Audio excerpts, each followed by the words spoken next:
নিশ্চয়কৈ 1 অক্টোবৰ নহয় কাইলৈ মুকলি কৰা হ'ব বিশ্ব ঐতিহ্য ক্ষেত্ৰ মানাহ ৰাষ্ট্ৰীয় উদ্যান। দেশী বিদেশী পৰ্যটকৰ বাবে 2024-25 পৰ্যটন বৰ্ষৰ বাবে আনুষ্ঠানিকভাৱে কাইলৈ মুকলি হ'ব বিশ্ব ঐতিহ্য ক্ষেত্ৰ মানাহ ৰাষ্ট্ৰীয় উদ্যান।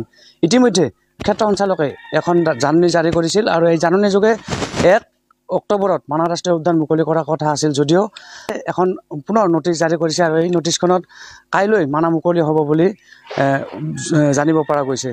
আমাৰ সৈতে মানাহৰ লগত জড়িত এগৰাকী ব্যক্তি আছে, আমি কথা পাতিবলৈ যত্ন কৰিম। কাইলৈ মানাহ মুকলি কৰা হ'ব দেশী বিদেশী পৰ্যটকৰ বাবে, কেনেকুৱা প্ৰস্তুতি? বিশেষকৈ আপোনালোকে দেখিবলৈ পাইছে যোৱাকালিৰ পৰাই আমাৰ বা আগৰ পৰাই মানে এটা প্ৰস্তুতি চলি আছে। যোৱাকালি আমাৰ বিভিন্ন দল সংগঠন বা বিভিন্ন আমাৰ ইয়াতে ষ্টেক হোল্ডাৰসকল যিসকল আমাৰ ইয়াতে কৰ্মৰত অৱস্থাত আছে বা তেওঁলোকে মানে ইয়াতে ওতঃপ্ৰোতভাৱে জড়িত হৈ কাম কৰি আছে, তেওঁলোকে চাফাই অভিযান কৰিলে বা চাফ চিকুণতাৰ অভিযান কৰিলে আৰু গোটেই মানাহৰ পৰিৱেশ এটা সুন্দৰ পৰিৱেশ হৈ উঠিছে। আৰু যোৱাকালি যি বৰষুণ, এই বৰষুণে এটা আগজাননী, এটা ভাল এটা পৰিৱেশ দিছে।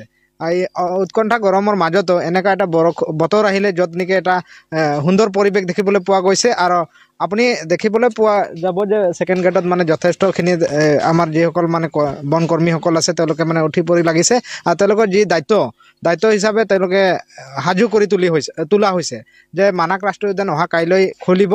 যিহেতু পূৰ্বতে এটা জাননী জাৰি কৰিছিলে যে 1 তাৰিখে খুলিব বুলি, কিন্তু তেওঁলোকে পুনৰ সিদ্ধান্ত গ্ৰহণ কৰি অহা কাইলৈ খোলাৰ কাৰণে এটা সিদ্ধান্ত গ্ৰহণ কৰিছে, যিহেতু অহা কাইলৈ বিশ্ব পৰ্যটন দিৱস।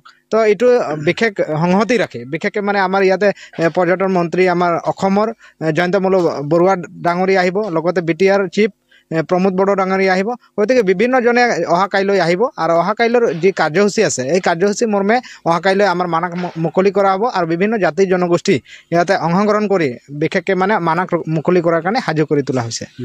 মানাহৰ লগত জড়িত যিসমূহ লজ আছে, জীপ চাফাৰী সন্থা সকলো নিশ্চয় সাজু হৈছে। হয়, এই ক্ষেত্ৰত ক'ব লাগিব যে প্ৰতি বছৰৰ দৰে যেনেকুৱা তেওঁলোকে মানে এটা নিজৰ মাজৰ পৰা যি সজাগতা বা যি আদৰণি জনাবৰ কাৰণে প্ৰত্যেকে মানে নিজৰ ৰিজৰ্টসমূহ মানে সাজু কৰি তোলা হৈছে। আৰু যিসকল জিপচি আছে বা যিসকল চালক আছে বা যিসকল গাইড আছে, প্ৰত্যেকে মানে নিজৰ মাজত মানে এটা মিটিং কৰি তেওঁলোকে সভা পাতি তেওঁলোকে মানে নিজৰ মাজত মানে যি খুঁটি নাতি আছিলে সেইবোৰ দূৰ কৰাৰ কাৰণে এটা প্ৰচেষ্টা কৰিছে। আৰু তেওঁলোকে সুন্দৰকৈ এইবেলি 24-25 বৰ্ষৰ যোনটো নেকি মানাহ ৰাষ্ট্ৰীয় উদ্যান খোলাৰ যি আমেজ বা যিখিনি মানে তেওঁলোকে কৰিব লগা সিদ্ধান্ত ইতিমধ্যে গ্ৰহণ কৰিছে বুলি আমি জানিব পাৰিছোঁ। আমি আশা কৰিছোঁ এই বৰ্গত মানে যথেষ্টখিনি পৰ্যটন বাঢ়িব আৰু ৰাজহ যথেষ্টখিনি বাঢ়িব বুলি আমি আশা কৰিব পাৰোঁ। প্ৰতি 3 মাহৰ বাবে, বছৰ 3 মাহৰ বাবে বন্ধ থাকে মানাহ ৰাষ্ট্ৰীয় উদ্যান এনে এটা স্বাভাৱিক পৰিৱেশৰ কাৰণে মানে 3 মাহ বন্ধ ৰাখে। ইয়াতে কোনো ধৰণৰ বানপানীৰ কোনো এটা পৰিৱেশ নাহে, কিন্তু তাৰ মাজতো মানে যিহেতু গোটেই বছৰ নচলায় আৰু এইটো এটা আমাৰ ৱাইল্ড লাইফ হিচাপে তেওঁলোকৰ মানে যোনটো নেকি নিৰ্দেশনা আছে এইটো মৰ্মে বন্ধ কৰা হয়। গতিকে সেই বন্ধৰ পৰা পুনৰ মানাহ ৰাষ্ট্ৰীয় উদ্যান মুকলি কৰাৰ এটা সিদ্ধান্ত গ্ৰহণ কৰিছে আৰু এইটো হিচাপে মানে এইবেলি আগতীয়াকৈ কৰিছে। তাৰ কাৰণে আমি চৰকাৰক তথা যিখিনি বিভাগীয় আছে প্ৰত্যেককে ধন্যবাদ জ্ঞাপন কৰিছোঁ। হয়, নিশ্চয়কৈ প্ৰতিকূল বতৰৰ বাবে প্ৰতি বছৰ 3 মাহৰ বাবে বিশ্ব ঐতিহ্য ক্ষেত্ৰ মানাহ ৰাষ্ট্ৰীয় উদ্যান বন্ধ হৈ থাকে আৰু কাইলৈ মানাহ ৰাষ্ট্ৰীয় উদ্যানৰ প্ৰৱেশদ্বাৰ মুকলি কৰা হ'ব। কেমেৰা সহযোগে দেখুৱাব, এয়া হৈছে মানাহ ৰাষ্ট্ৰীয় উদ্যানৰ বাঁহবাৰী বনাঞ্চলৰ মুখ্য প্ৰৱেশদ্বাৰ। আৰু এই প্ৰৱেশদ্বাৰত ইতিমধ্যে বনকৰ্মীসকলে নিজৰ কামত ব্যস্ত হৈ পৰা পৰিলক্ষিত হৈছে, চাফাই অভিযানত নামি পৰিছে, কিয়নো কাইলৈ মানাহ ৰাষ্ট্ৰীয় উদ্যান দেশী বিদেশী পৰ্যটকৰ বাবে মুকলি কৰা হ'ব। ইতিমধ্যে বিগত বৰ্ষবোৰত মানাহ ৰাষ্ট্ৰীয় উদ্যানৰ যথেষ্ট সংখ্যক ৰাজহ বৃদ্ধি পোৱা পৰিলক্ষিত হৈছে। যথেষ্ট সংখ্যক পৰ্যটকে, দেশী বিদেশী পৰ্যটকে ইয়ালৈ আগমন হৈছে, যাৰ বাবে মানাহ ৰাষ্ট্ৰীয় উদ্যানৰ লগত জড়িত বিভিন্নজন আচলতে উৎফুল্লিত হৈ পৰা পৰিলক্ষিত হৈছে। কাইলৈ মানাহ ৰাষ্ট্ৰীয় উদ্যান মুকলি কৰাৰ কথা ঘোষণা কৰাৰ পিছতে বনকৰ্মীসকলে তৎপৰ হৈ পৰা পৰিলক্ষিত হৈছে।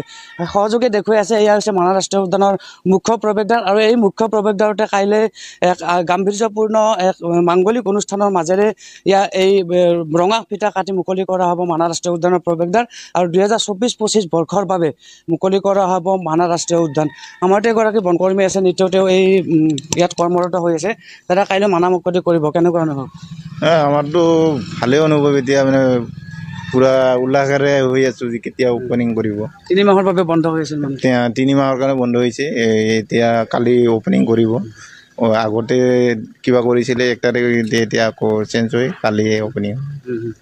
মানাহ বন্ধ হৈ আছিল, নিতাল পৰিৱেশ আছিলে, এতিয়া আৰু মানুহ লগ পাব আপোনালোকে, নিশ্চয়কৈ কামত লাগিব। হয়, আমিতো কামত ব্যস্ত থাকিবই লাগিব। তেতিয়া টুৰিষ্ট আহিব, টুৰিষ্ট ভিজিট কৰিব লাগিব, তেওঁলোকে শুনিব।